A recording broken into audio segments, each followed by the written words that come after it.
sand. A few months ago, this bizarre video appeared on YouTube. Hello there. My name is John McAfee. I'm the founder of the McAfee AntiVirus software company. Although I've had nothing to do with this company for over 15 years, I still get volumes of mail asking, how do I uninstall this software? I have no idea.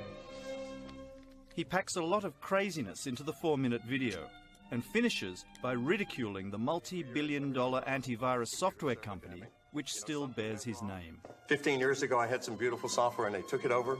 I don't know what they did. It was like the time I hired that Bangkok prostitute to do my taxes while I fucked my accountant. It was terrible. The same fucking thing is going on now. But I know what to do. I know exactly what to do. Believe me, I've got a fucking solution right here. Hello there.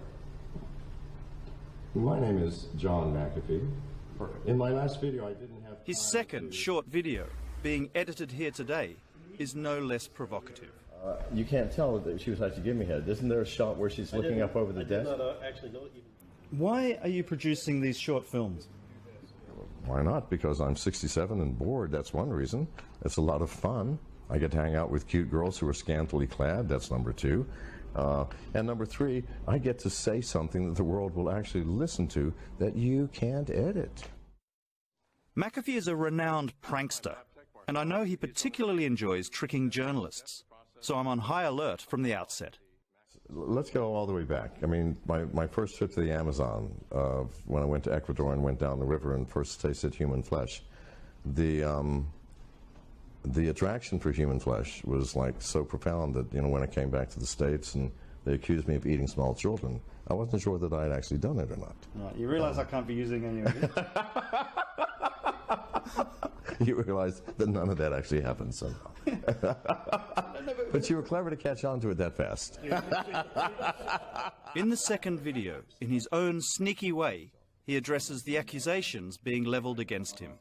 The 4 most popular factual questions are, number 1, did I murder my neighbor in Belize? Was I manufacturing illegal drugs in Central America? Was I having sex with underage girls, and was I using bath salts? I can answer a resounding no to all 3 of those questions.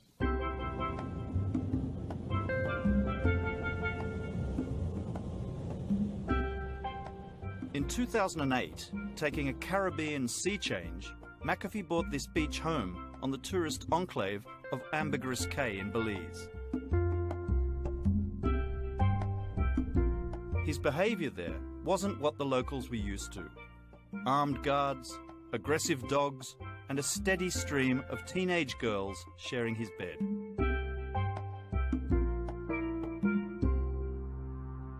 Then in November last year, his near neighbor, Greg Fall, a 52-year-old American retiree, was found dead in his home, the victim of an execution-style murder.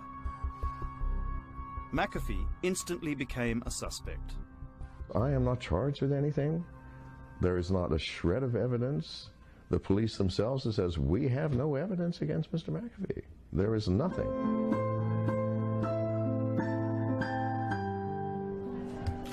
The fact that he went on the run following the murder turned McAfee into a full-time celebrity, with everyone, including Hollywood, wanting a piece of the action. Take Uno. He's cashing in too, selling his life story to a production company who are making an autobiographical documentary. This, of course, was the result of the hallucinogenic quality of whatever drug he had given me. McAfee developed a serious drug habit in the 70s and 80s, including while he worked as a programmer at NASA. He even dealt drugs for a while, but says he hasn't touched any for 35 years. And it's all over now. To me, he just seems high on life. Awesome, my friend. Thank you.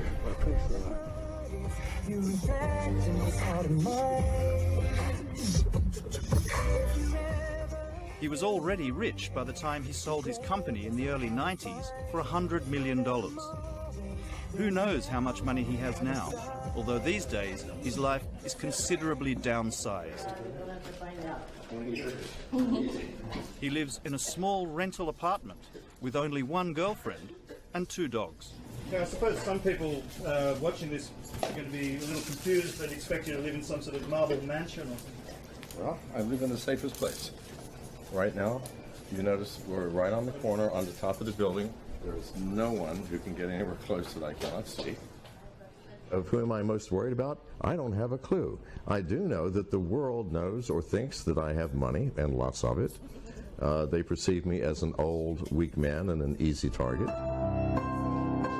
For McAfee, it's not about paranoia, but about being prepared. But he's the first to admit that without being a little paranoid, he would never have thought up the idea for his antivirus software. Have you always carried guns, even in 30 years ago? Since I started McAfee, of course I carry guns everywhere. The thought is that if we kidnap him, cut off his ear, and send it to his wife or his company or somebody, someone's going to give us a few million bucks just to let him go. His security detail are ready for anything. Mini 14, Ruger, and then I got my noisy cricket, close and personal. It's my backup. And you've used these things before? If I have to. This is an ex-cop